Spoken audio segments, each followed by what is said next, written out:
CIST reparti pour un tour. Le jeudi 16 février prochain, en première partie de soirée, la nouvelle et 17e aventure Pékin Express sera lancée sur M6. Toujours présentée par Stéphane Rothenberg, celle-ci a été tournée en Amérique du Sud avec 8 binômes. Les candidats Xavier et Céline formeront l'un d'entre eux. Lui est le patron d'une entreprise et elle, son employé qu'il a recruté il y a 10 ans. Entre eux, une relation complice s'est construite au fil des années bien qu'une distance demeure très présente.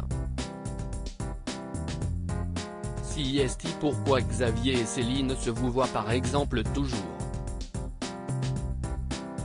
Ils ont néanmoins souhaité se lancer dans cette folle aventure ensemble pour dépasser leur relation patron-employé et peut-être enfin passer au tutoiement, a-t-on appris dans le dossier de presse sur la nouvelle saison.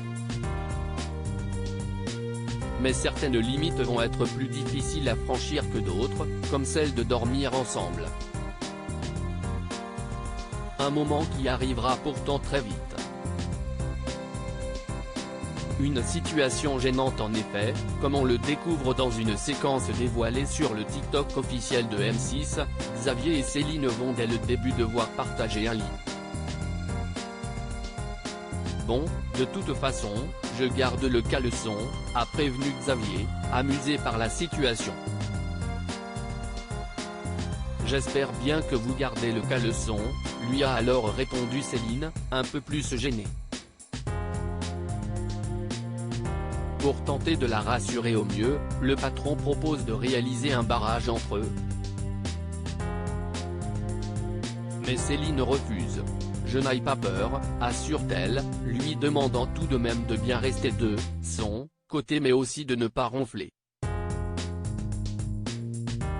Elle reconnaît plus tard face aux caméras, dormir avec mon patron, CIST un peu gênant, bizarre, mais bon, on n'a pas le choix, il n'y a pas de lit. Pour Xavier aussi tout cela n'est pas évident. Au moment de se mettre en pyjama, il a souhaité que Céline cache sa tête sous la couette le temps qu'il se mette en caleçon et enfile un jogging. En commentaire, les images ont beaucoup fait rire les internautes. Je garde le caleçon, B qu'il garde son pantalon même mort de rire, promotion canapé faut profiter en même temps, faut rire, peut-on lire entre autres.